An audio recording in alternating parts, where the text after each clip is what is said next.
Halo guys, welcome back in my channel. Hari ini lagi ikut PJJ hari yang ketiga dengan materi penilaian. Ya, oke, stay tune at my channel. Adik ikut PJJ sama mama ya. Mama lagi PJJ, adik ikut-ikutan, akhirnya mengganggu itu ya. Ada selalu begitu ya, tapi nggak apa-apa, asik namanya anak-anak ya. Halo, assalamualaikum warahmatullahi wabarakatuh. Sandra nanti sampai jam 9.45, kemudian nanti ada break sekitar 15 menit sampai jam 10 kita mulai materi dengan Bapak Kasih Tenaga Teknis Pendidikan, Bapak Mas Budi, mengenai sistem pelatihan dan pengembangan SDM Kementerian Agama.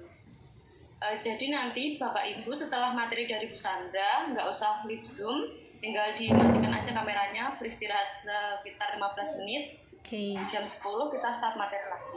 Mateng ya? Iya. Kemudian mengingatkan untuk screenshotnya nanti ada 2.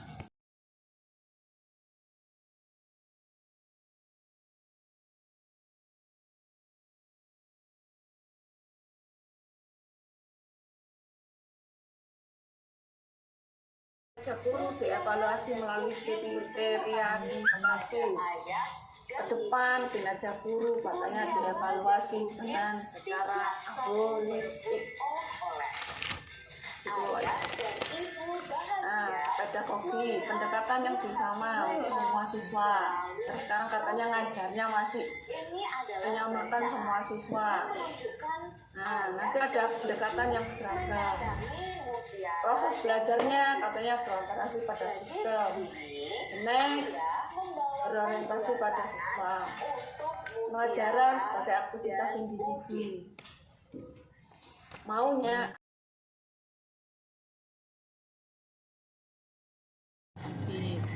ada dampak psikologis katanya Pak Ibu kalau kita sering melakukan itu. Misalnya kan kita kalau mau ujian akhir final test, mesti sering kita mendrill anak-anak dengan soal-soal. Nah katanya dengan kondisi seperti itu akan membuat anak-anak itu memiliki kecemasan yang tinggi, motivasi ekstrinsik untuk menghindari hukuman sulit. Nah di sini Kak Citra. Lowering the stakes, evaluasi sistem tidak lagi berdampak pada siswa. Laporan hasil menangkan delta dan menyiapkan perbandingan antar sekolah. Data atau informasi untuk mengukur pencapaian hasil belajar peserta didik. Penilaian merupakan proses pengumpulan dan pengolahan informasi, pengolahan otentik maksud saya. Untuk mengukur pencapaian hasil belajar peserta didik, ini pengertian dari penilaian. Ada iklim belajar yang menumbuhkan motivasi intrinsik dan regulasi diri. Bagaimana pengajaran yang inovatif dan efektif? Ya, pengajaran yang inovatif dan efektif itu adalah pengajaran yang menurut ini sekarang literasi numerasi, yang berbasis literasi numerasi, kemudian kontekstual, inovatif. Saya sudah tahu percakapan hidup abad 21. Ada yang namanya pilar pendidikan. Ada kalau di ini internasional ada 4. Kalau di Indonesia ada 5. Kalau di Indonesia pertamanya impact. The next to know, to do, to be, to live together. Belajar untuk mencari tahu, belajar untuk melakukan, belajar untuk menjadi, dan belajar untuk hidup bersama. Kita ke lemari, mana ada tumpuk ya? Oh, tahu.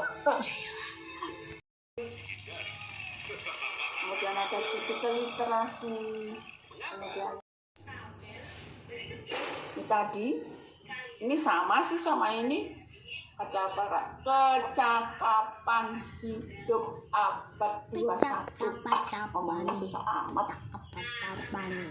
Ada literasi numerasi. Ini yang lengkap ini. Jelaskan penilaian secara idealis. Coba kalian perhatikan gambar berikut. Jangan bilang masa pandemi. Kalau masa pandemi biasanya diukur kadang Bapak Ibu, 10 kelompok saya nggak mau bertanya tentang itu. Saya lagi ingin memberitahu aja dulu. kubus ratusan. Ini assessment of learning, penilaian untuk pembelajaran. Kalian perhatikan Memungkinkan guru untuk menentukan apa namanya, Pak Asrawi, apa namanya, Pak Asrawi ya. Nah, itu nanti yang menilai Bu Surya ya. Sudah saya taruh di chat kok linknya. Nah, Bapak Ibu bisa langsung mengerjakan kuisnya ya, atau anak-anak bisa langsung ngerjain kuisnya ya. Seperti itu kan enak Bapak Ibu. Itu namanya menerapkan atau tetap membiasakan karakter anak-anak supaya tetap berlanjut atau berbaikan atau lebih baik. Ya, kan kita masih dituntut untuk melakukan penilaian sikap atau penilaian kinerja. Asesmen nasional dilaksanakan untuk menghasilkan informasi. Program evaluasi yang memotret input, proses, dan output pembelajaran di seluruh satuan pendidikan. Juga dites menjadi responden. Waktunya 2 minggu untuk mengisi kuesioner. Ini anak yang prosesnya itu gak karu-karuan, misalnya ketika diajar tidur, tapi ketika ulangan nilainya bagus. Ada lagi anak yang ketika diajar aktif bagus, tapi ketika ulangan hasilnya kurang bagus. Nah, sekarang penekanannya banyak di proses. Ini fungsi penilaian, saya kira Bapak Ibu sudah pada tahu ya, penilaian-penilaian yang ada di ini, fungsi penilaian, prinsip penilaian. Baru nih lebih banyak berkolaborasi anak-anak, sehingga anak-anak yang memiliki kecerdasan berbeda bisa tertampung.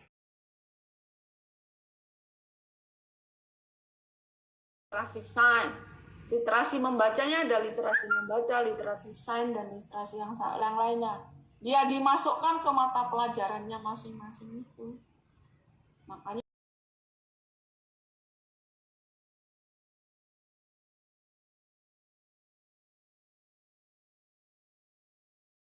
Tunjuk kerja. nah, kalau tadi yang ini Produk. Produk. kalau ini Proyek. proyek. Kalau ini Portofolio. portofolio. Loh, Bapak Ibu lo cuma tak kasih kode tok lo kok tahu itu lek portofolio. Kadang Mas? lupa.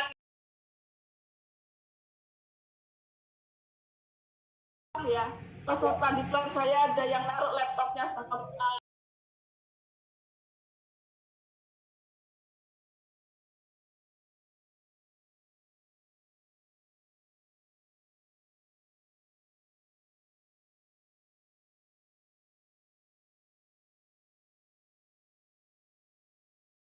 Bukan PNS, bukan ASN, bukan P3K, tapi dia juga digaji oleh negara. Namanya pegawai non PAU. Kalau dulu istilahnya honorer. Kalau dulu istilahnya honorer. Nah, yang paling terakhir nomor 4, masyarakat. Masyarakat ini tidak digaji oleh suaminya juga dapat tunjangan, anak juga sama. Nanti ada perbedaannya nanti kami jelaskan.